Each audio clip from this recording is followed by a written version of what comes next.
পৃথিবীতে বাবারা মনে হয় এমনই হয়। দেখেন, সে বৃদ্ধ লোকটি বসে আছে, মানে পান সিগারেট বিক্রি করার জন্য।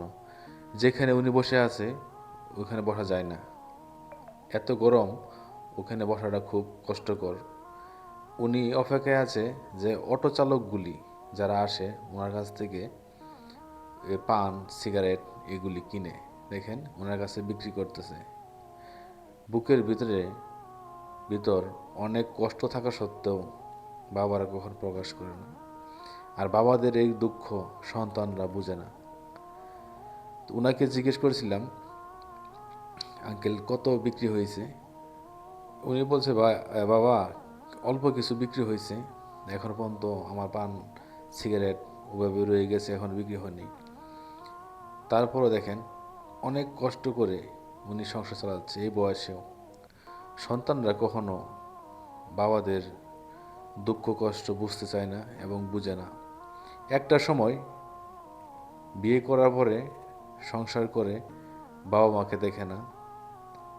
বাবা মাকে না দেখার কারণে এই বয়সেও এরকম বয়স্ক লোকদেরকে কাজ করে খেতে হয়, কষ্টদায়ক কাজ, যা গরম ভিতরে অসহ্য গরম।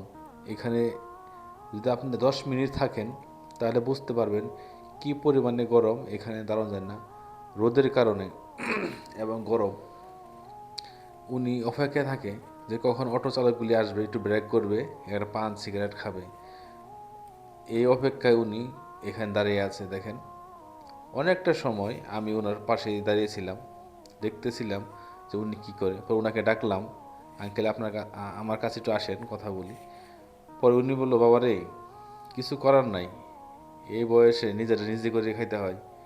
সন্তানরা সবাই বিয়ে শাদী করে আলাদা হয়ে গেছে, আমার পেট কোনো কথা মানে না, আমার তো খাবার লাগবেই, দিন শেষে তো আমার ইনকাম লাগবেই, দিন শেষে তো আমার ফ্যামিলি চালাতে হবেই।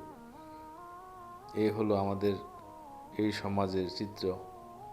সন্তানের জন্য বাবারা কত কষ্ট করে, তারপরেও বাবাদের কষ্ট সন্তানরা কখনো বুঝতে চায় না।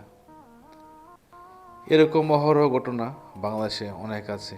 আপনার আশেপাশে, আমার আশেপাশে এরকম অনেক ঘটনা আছে।